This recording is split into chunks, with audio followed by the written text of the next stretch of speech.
Scary. Mike Johnson recounts meeting with Joe Biden, shocks with tale of senility, and subterfuge. Um, my question is, Mike, why did you wait until now to talk about this? You have been the majority leader of the House since October 2023. You wait until now that Biden is leaving office to talk about this. That's my issue with this. This is my issue with Mike Johnson with this. Why now? Why now talk about this? You could have talked about this back in October, but you didn't. You didn't let you didn't let the people know about his senility. So we're gonna talk about it. We're gonna play the clip and give them a chance to explain. But before we get started, go ahead and hit that like button, share this out so we can get this information out there. Subscribe if you're not already a subscriber, and hit that alarm bell so you know when I'm putting out new stuff. Also, check out my link tree in the description. We has a link to that's where you have a link to my Patreon where I talk about things that I can't talk about here. There's also a link to my Instagram and my X account, so follow me there as well. All right, so let's get into this news. Now, this comes from the Red State, and they report that with President Joe Biden soon to be out of politics for good, the tales of just how far gone he has been over the last 4 years are getting more and more disturbing.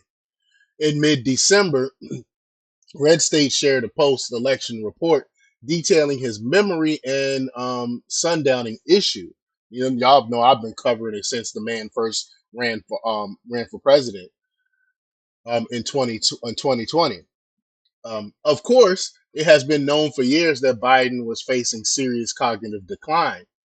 That it only became acceptable for major press outlets to discuss it in the last couple of months is an indictment of their credibility. That's facts.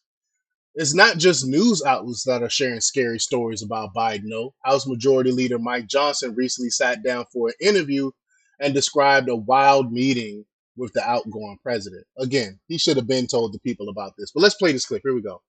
I do stand by it, and I say this without any personal animus at all. I mean, in some ways, I actually kind of feel sorry for Joe Biden. I mean, he's in the twilight years of his life. He is not, obviously, has not been in charge for some time. And I know this by personal observation, and now the whole world knows it. And it's been very, very concerning to me over the last, year and a half since I've had Can this you tell us position. a story? Again, so a year and a half, he been in power.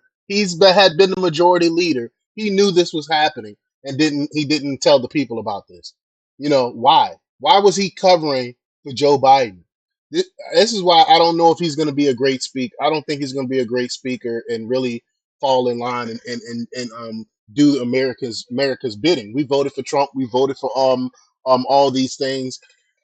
Is he going to push Trump's agenda? Because he didn't have the balls to tell people what we already knew about Joe Biden, his mental decline.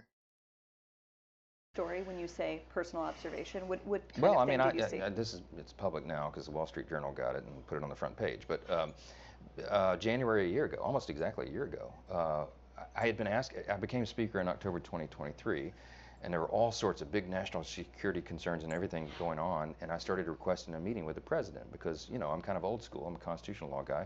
Speaker of the House should be able to talk to the president, especially in times of great national interest and calamity. But they wouldn't let me meet with him, and his staff kept giving me excuses. This went on for like 8 or 9 weeks. I'm sorry, Mr. Speaker, he doesn't have time.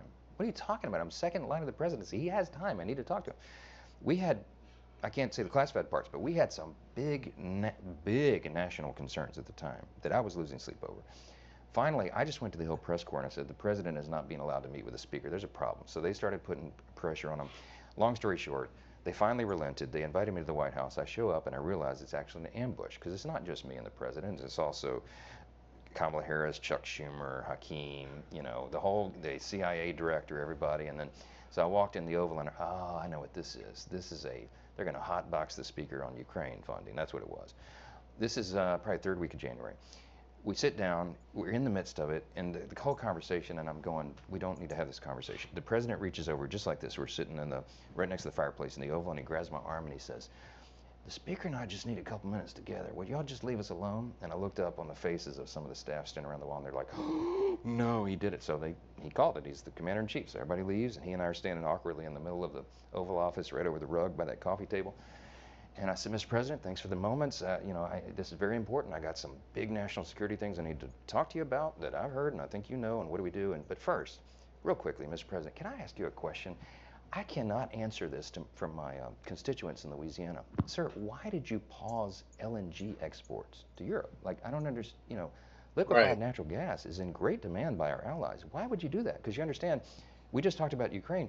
You understand you're fueling Vladimir Putin's war machine Yeah. because they got to get their gas from him. That's true. And he looks at me, stunned with this, and he said, I didn't do that. And I said, What? Mr. President, yes, you did. It was an executive order, like 3 weeks ago. And he goes, no, I didn't do Wow. that. And he's arguing with me. I said, Mr. President, Wow. I actually did a report on that, on him doing that. I said you actually emboldening um Russia by doing this. And he don't remember doing it. He don't remember signing that executive order.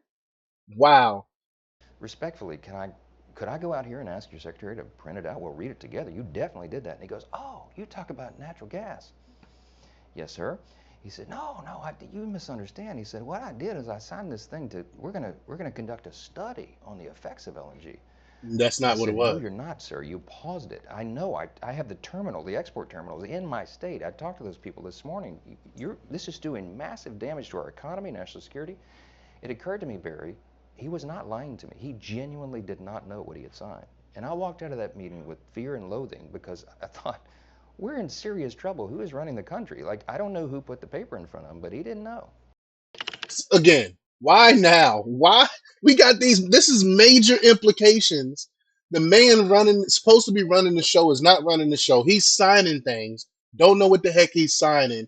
And Mike Johnson is just now talking about this now that the man is leaving office. It is ridiculous that this is happening. This is why I don't really trust Mike Johnson. In other words, someone had used subterfuge to get the president of the United States to sign an executive order he didn't even know he was signing. Those around him were weaponizing his senility to push through their far left agenda. And this is why he's doing so many stuff on his way out. He don't know what the hell he's doing. And Biden wasn't even um, sentient enough to notice. That is the very definition of shocking. The responsibility for that rests on Biden's shoulders, given he chose not to resign despite his decline. But it also makes clear why those around the president never push for him to step aside, because they get what they want. The shadowy officials had free reign to run the country as they saw fit without ever having to win a single election. Biden was just a puppet, mindlessly signing his name to whatever they told him to. That is the biggest scandal in presidential history. I agree. A soft coup was committed by White House staffers, and they got away with it. They got away with it because people like Mike Johnson didn't speak out until now that this was even happening. But y'all let me know what y'all think about this. Leave your comments down below. Like, share, subscribe, and check out jjthepsychotherapist.com for the latest in news. Until next time, peace.